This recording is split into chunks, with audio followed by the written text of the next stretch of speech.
Всем привет! И сегодня я снимаю такое спонтанное видео, в котором бы я хотела поделиться своими мыслями о спорте, о тренировках и о том, как это влияет на самодисциплину и вообще, как это в целом влияет на творчество. Я расскажу немножко о своей истории. В прошлом году, не 1,5 года назад, моя сестра позвала меня с ней сходить в бассейн, и после этого я начала заниматься плаванием. Я занимаюсь с тренером, занимаюсь 3 раза в неделю и практически не пропускаю тренировки, потому что у меня очень хороший тренер, это мастер спорта, и она очень положительно влияет на меня, и очень положительно это влияет на мое состояние, на мое тело. Я влюбилась в плавание, потому что мне нравится этот вид спорта, в отличие от нагрузок, которые есть в фитнес-зале, очень отличается. И, наверное, выбор многих падает на фитнес-зал, потому что здесь вы намного быстрее увидите результаты своих тренировок. Но мне нравится то, как плавание влияет на тонус тела, то, как это влияет на ментальное состояние. И мне нравится вот сам процесс, вот именно обучение чему-то новому. Системный подход к тренировкам, он развивает самодисциплину, появляется какая-то ясная такая самоорганизация жизни, и это отражается не только на здоровье, это отражается на остальных аспектах жизни. Появляется такая, на мой взгляд, более организованная и рабочая система, потому что ты начинаешь совмещать это с своей работой, со своей жизнью, и привычка, которая появляется в результате того, что ты системно подходишь к тренировкам, она очень хорошо влияет и на системность в работе, в жизни. Многие сейчас сидят за телефонами, сидят за компьютерами, и, конечно, это очень сильно сказывается на нашем состоянии нашего здоровья. И, наверное, сейчас очень трудно встретить человека, который бы не имел проблемы с позвоночником, и практически каждый человек в той или иной степени страдает остеохондрозом. Оттуда возникают головные боли, недостаток кислорода, какая-то усталость, недомогание.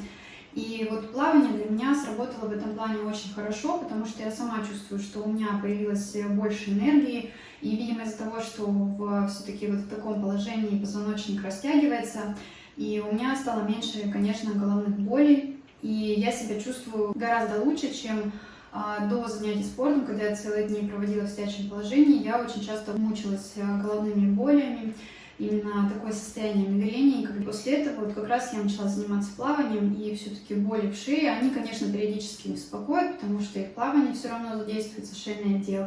Но все-таки головных болей стало намного меньше, и это радует, потому что вот эти постоянные головные боли, они дают такой дискомфорт жизни. Наверное, самый неочевидный пункт, но самый важный и для меня является это, конечно, ментальная тренировка. Плавание все равно, оно больше держит тело в тонусе, и здесь ты не можешь получить каких-то там накачанных объемных форм, но для меня оно работает в плане ментального состояния очень хорошо. Я прихожу на тренировку, у меня очень такое состояние нехорошее, потому что у меня состояние слабости. Мне кажется, если я сейчас не смогу ничего делать, но буквально через 10-20 минут, когда ты разогреешься, и, наверное, когда улучшается кровообращение, ты уже чувствуешь, что у тебя есть силы. Ты можешь выполнять те задания, которые дает тебе тренер. И каждый раз немножко приходится себя заставлять, потому что иногда выполнять задания очень дискомфортно. И ты думаешь, зачем мне это, я могу этого не делать, но ты себя заставляешь, и ты затем постепенно начинаешь видеть результат, как улучшается твоя техника. И это, конечно, тебя мотивирует, и здесь ты можешь провести такую хорошую метафору жизни и увидеть, как это может работать в других сферах.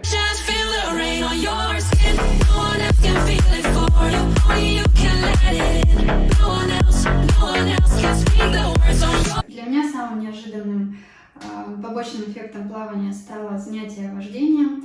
И здесь у меня такой же подход, как тренировка. Мне не очень хочется идти на уроки вождения, потому что это доставляет определенный дискомфорт. Есть какие-то свои ограничения и страхи, которые приходится преодолевать. И именно вот эта привычка преодоления, она очень хорошо развивается через тренировки.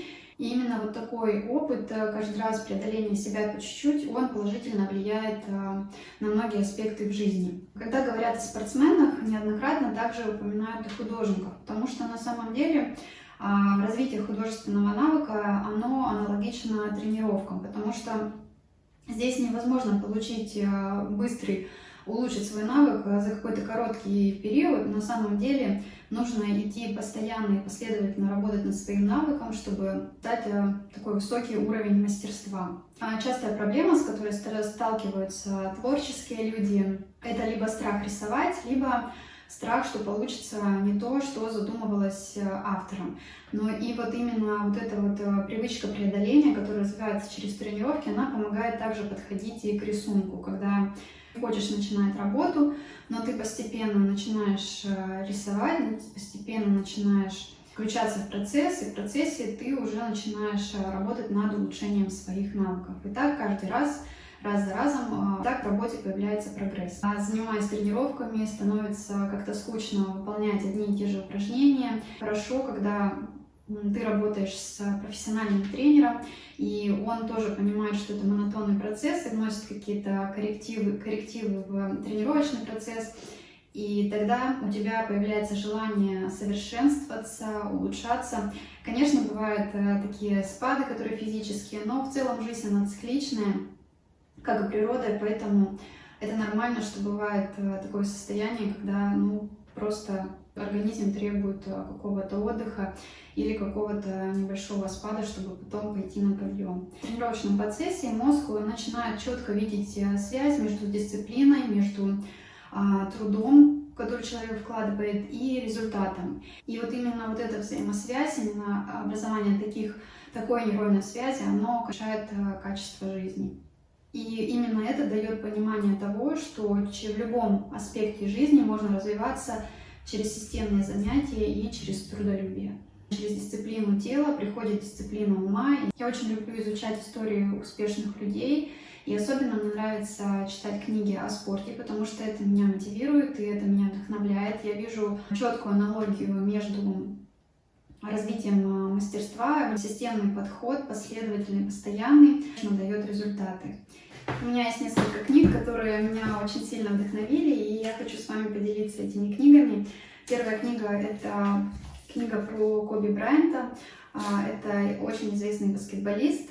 Сам автор поделился именно своим опытом, тому, как он шел к своему успеху, о том, какие трудности он преодолевал. И, конечно, читая такие книги, мы не можем прочувствовать и понять, насколько тяжелый был путь. Вряд ли мы сможем понять, как тяжело ему было преодолевать себя каждый раз, при этом испытывая какой-то сильный дискомфорт. Но, тем не менее, здесь есть много полезных мыслей, которые можно для себя взять, которые могут вас мотивировать. И я очень советую такие книги читать, потому что они приносят не меньше вдохновения, чем смотрим какие-то модные показы или какую-то информацию о сфере моды. И здесь можно черпать вдохновение не только в индустрии моды, но и черпать вдохновение в среде спорта и достижения каких-то целей у других людей. И еще две книги, которые мне очень понравились. Я их не выбираю далеко, потому что мне хочется всегда видеть их перед глазами. И когда у меня есть какое-то свободное время, открывать и читать для себя какие-то выдержки, полезные мысли, которые помогают не опускать руки и идти вперед. Книга Тима Гровера «Манифест великого тренера». Часто мы хотим быть похожими на кого-то, но, наверное, в этой книге мне понравилась мысль о том, что важно стремиться к самому себе. Важно понять, какой ты, и стараться быть самим собой. Не говорит о том, что быть самим собой — это не развиваться. Наоборот, это развиваться, но стараться все-таки видеть свой путь. Если мы посмотрим истории многих художников, увидим, насколько они также системно и тщательно подходят к своей работе, насколько много они работают над развитием своих навыков. И вот даже в книге, которая называется «История картин», одного из самых дорогих художников мира Дэвида Хокни, он здесь рассказывает о том, сколько им приходилось делать разных работ. Но я хочу показать, вот он здесь в качестве примера, он как раз описывает, что мастерство рисунка требует обучения, и в том, что нужно освоить определенные техники. И он рассказывает о том, как они раньше рисовали пейзажи, используя именно разные техники, разные подходы для того, чтобы оттачивать свое мастерство. Такой большой акцент на то, что рисунок требует мастерства, и он рассказывает о том, как это было раньше, и рассказывает, что как это было раньше до появления фотографии.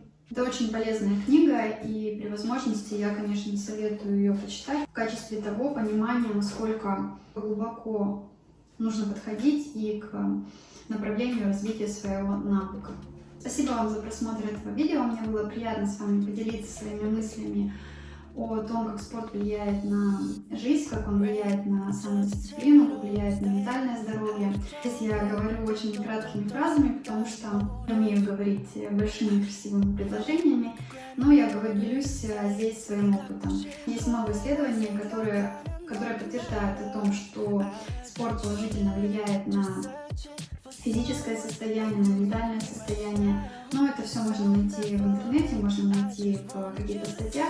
А мне хотелось поделиться именно своим практическим примером о том, как плавание положительно влияет на меня, как на художника, как на иллюстратора. Мне нравится, что это хорошо организует мою жизнь, я люблю системность. Иногда я от нее, конечно, устаю, но в целом я могу отметить только положительные моменты, которые действительно улучшают качество жизни.